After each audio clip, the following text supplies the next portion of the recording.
Part 1. You will hear a conversation between a woman and the librarian. Now you have some time to look at questions 1 to 6.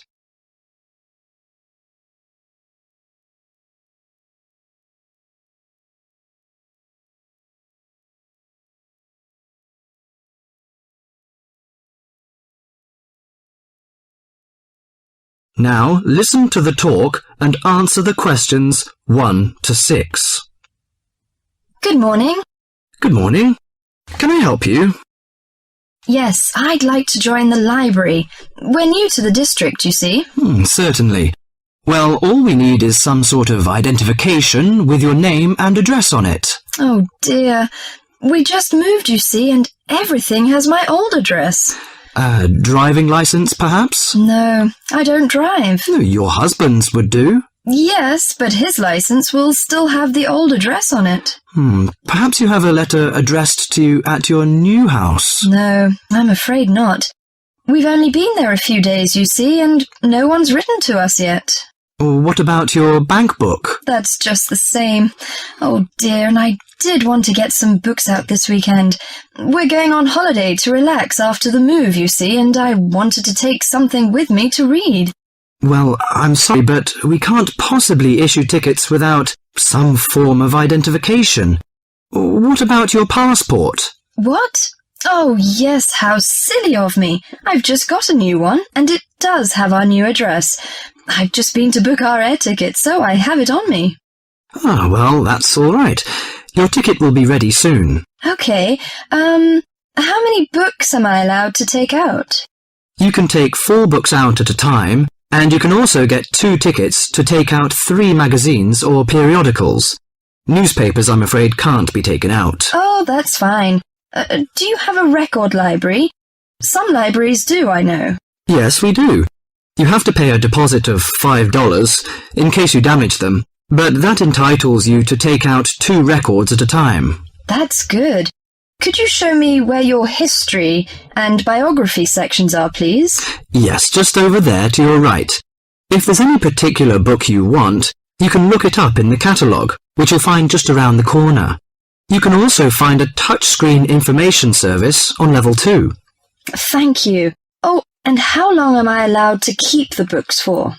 Well, the normal loan period is 3 weeks, with 2 weeks extension. Oh dear. We're going away for 4 weeks. Can I renew them now? I'm afraid not. You must do that at the end of 3 weeks. I see. Thank you very much. Before the talk continues, you have some time to look at questions 7 to 10.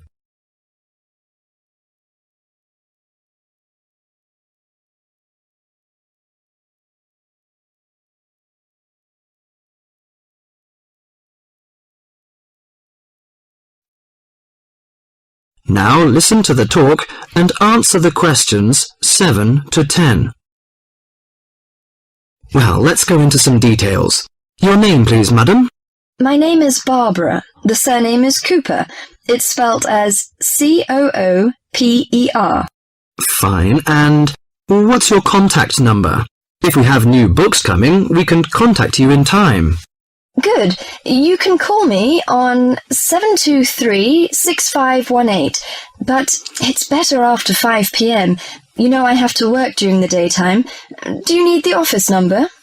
I don't think so. It's enough. Could you tell me the address? I lived in King Road, but of course you need my new address. It's 25 St. Mary Road, Hanwell. That's Hanwell. Is that right? Yes. Do you need the passport number? I just brought it with me. Here you are. Yes, thank you.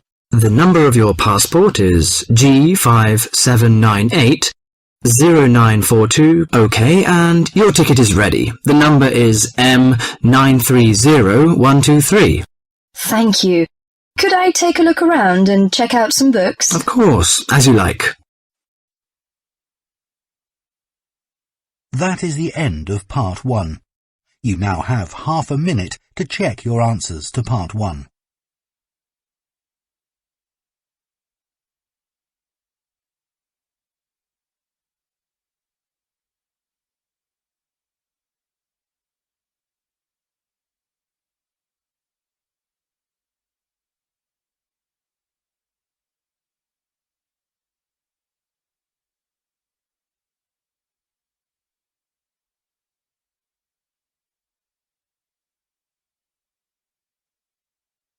Part 2. You'll hear an introduction on cheese making.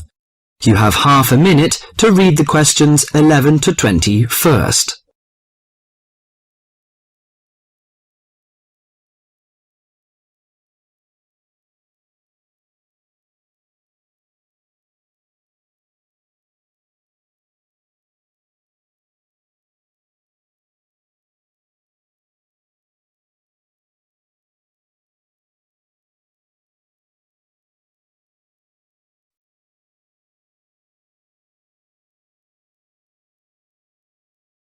Now listen to the monologue carefully and answer questions 11 to 20.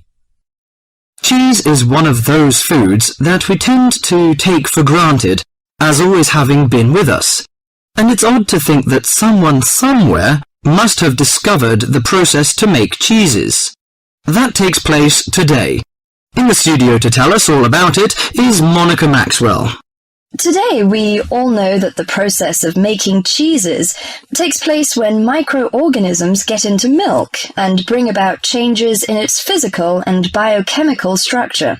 Well, obviously, we don't know who discovered the process, but it's thought that it came from Southwest Asia about 8,000 years ago.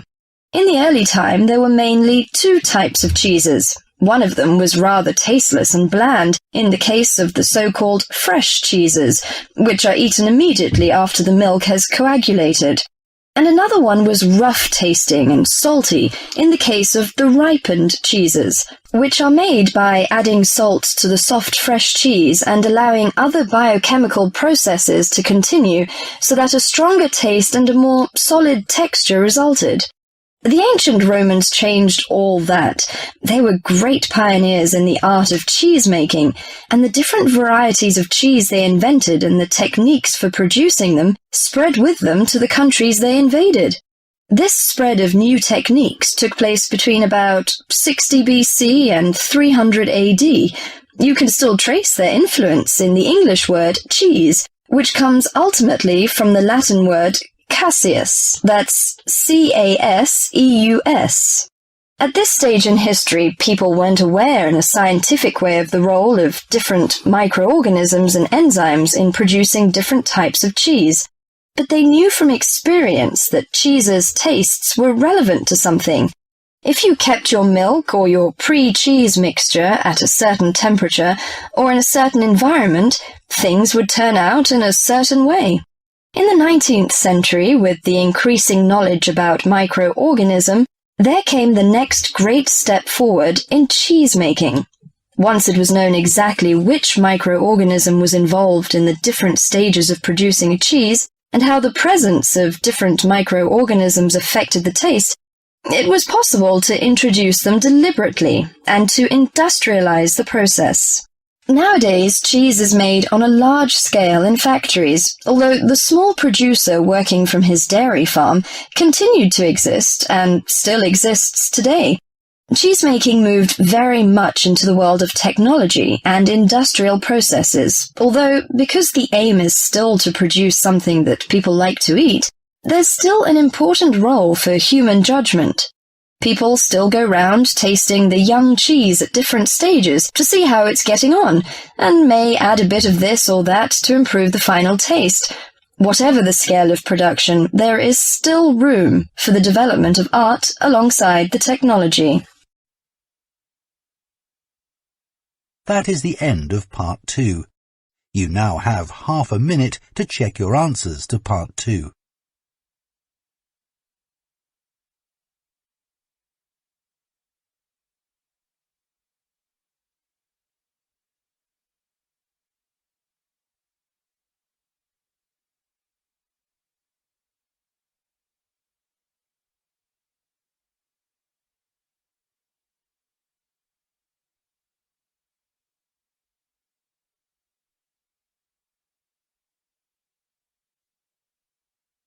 Part 3.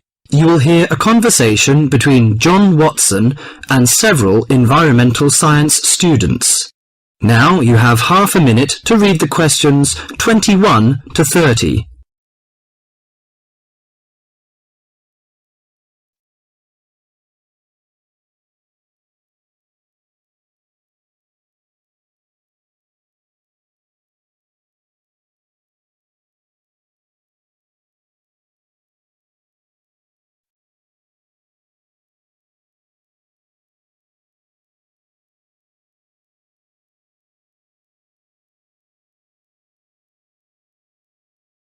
Now listen to the conversation and answer questions 21 to 30. Good morning, everyone. I'd like to introduce our guest to you, John Watson. We're delighted to have John with us today to share his views on conservation. As environmental science students, I know you'll have a lot of questions. So let's kick off by asking him to tell us how he got involved in the environmental movement. Thank you, Deborah. It's nice to be here. When I was 7 years old, back in the 1940s, my father bought 200 acres of land on the central coast of New South Wales in eastern Australia. The marvellous thing about it was that it was virgin bush. In other words, completely natural. But this kind of country doesn't exist anymore. Oh, what do you mean by that? Well, let me explain. We went to live there when I was 10. When I was 12, the foxes and cats appeared. And by the time I was 14, there were no native animals left. You mean that within 4 years, all the native animals had gone? That's exactly what I mean. But it took a while for people to realize what was going on. So, you're saying that it was the cat and the fox that killed off the native animals? Absolutely right. But back in the 1970s, people didn't realize it. Even though Australia was losing wildlife faster than the rest of the world combined, people were blaming the farmers and miners, but not their lovely little pussycats. The domestic cats you're talking about? Exactly. And what's more, they didn't want to know. Can you tell us how you set about proving your theory that it was feral cats and foxes which were killing native animals? Well, I moved to South Australia specifically to set up a wildlife sanctuary there. Why South Australia in particular? I chose South Australia because it was the only state where it was still legal for me to fence off an area and put back locally extinct animals. That was very far-sighted of them, wasn't it? Well, not exactly. They just hadn't got around to making it illegal. Though they soon tried to, once they realized what I was doing. Did you ever get into trouble for your actions? Yes, once or twice. In 1976, they put me in jail for cutting down some pine trees to allow me to build a fence to keep out the cats and foxes. How did you get out of that situation? Well, I signed an agreement saying that I wouldn't go on building the sanctuary, but then I just kept on building it. That was very brave of you. Well, I figured that I had signed under duress, so I didn't feel bound by it. The sanctuary was completed in 1983 and opened to the public in 1985, and within a year it was overrun with native animals. There are other ways of protecting endangered animals, though, aren't there? You can raise public awareness through research and educational programs. Well, I don't have much time for that. Unfortunately, today we measure success in science, not by your results, but by how much funding you get. What you've done is obviously admirable. But don't you think there's an argument for letting nature take its course? I mean, don't you think cats and foxes have a right to live too? Well, no, not really. They were introduced to this country, but they don't belong here. But aren't you trying to turn back the clock? These other animals are here now. What is so important to you about native species that justifies killing any number of alien ones? I believe that evolution gave us a paradise, and that we will lose everything unless we understand the need for balance. But really, at the end of the day, it's just a belief. It's just a feeling. That is the end of part 3. You now have half a minute to check your answers to part 3.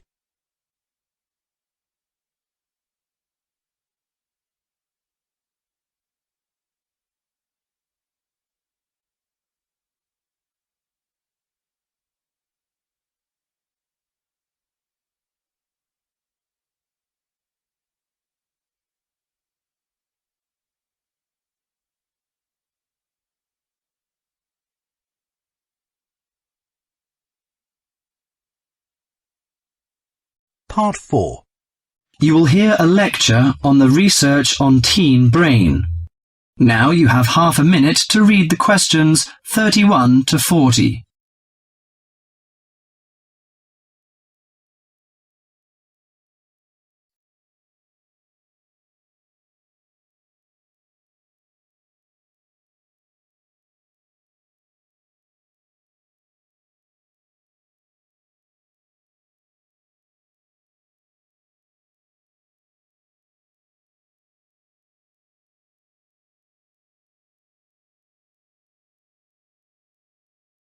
Now listen to the lecture and answer questions 31 to 40. Today our guest is Joseph Parks, Medical Director for the Botany Department of Mental Health. He's going to give a lecture about the research on teenage brain. Good morning, everyone. Today I'm going to introduce the new research about adolescent mind, the teenage brain. How much do you know about that? Do you believe in brain scanning? Do you think we can judge whether a teen is normal or mentally ill? Or it's just another immature test? The new research shows a teen brain is in the middle of disordered changes. Those changes, scientists now believe, are so significant that they may reveal the mysteries of mental illness, explaining why some teens commit suicide, why others harm their classmates, and why some emerge later in life with mental disorders. The research looks forward to a day when teens could be tested for suicidal depression as easily as they are for heart disease. But there are signs that society and parents in particular would reject such a tool. Many parents question the validity of a mental health diagnosis. They fear that their children will be falsely tagged with a mark that he or she is abnormal. At the center of the debate is the teen brain, its confusing architecture and the difficult question of what's typical in a teen and what's not. Under the old thinking, the adolescent brain was fully formed, needing only to be filled with facts, figures, and experiences to become an adult mind. At the same time, many people rejected the idea that young people were even capable of developing mental illnesses. However, the new research shows a teenage brain is an organ in transition. It has an unstable and vulnerable composition. The evolving teenage brain clearly isn't adult-like until the early 20s. If teens act young and stupid, it may be because brain areas that govern rational thought are not mature yet. All that is fine when the brain develops normally. But if the teen brain fails to successfully reinvent itself as an adult brain, mental illness may happen. Researchers increasingly believe if that process stops for some reason, teens are likely to develop mental illness. Early warning signs might be disregarded, as adults may think them the typical teen behaviors. Perhaps the chief hope of the new research is that it could make a difference for teenagers suffering from mental disorder and major depression. These can lead to suicide, which for years has been the leading cause of death for teens. Until recently, scientists couldn't peer into living brains to look for changes associated with normal development or mental diseases.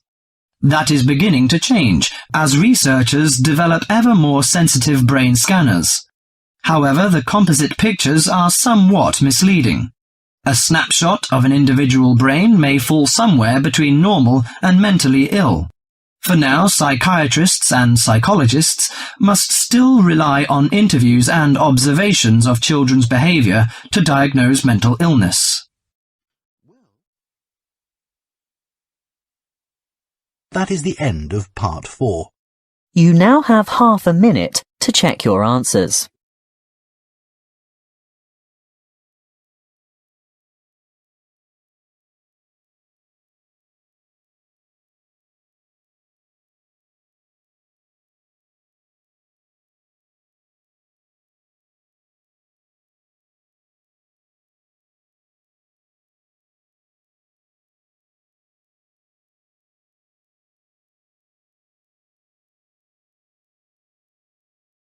That is the end of the listening test. You now have 10 minutes to transfer your answers to the listening answer sheet.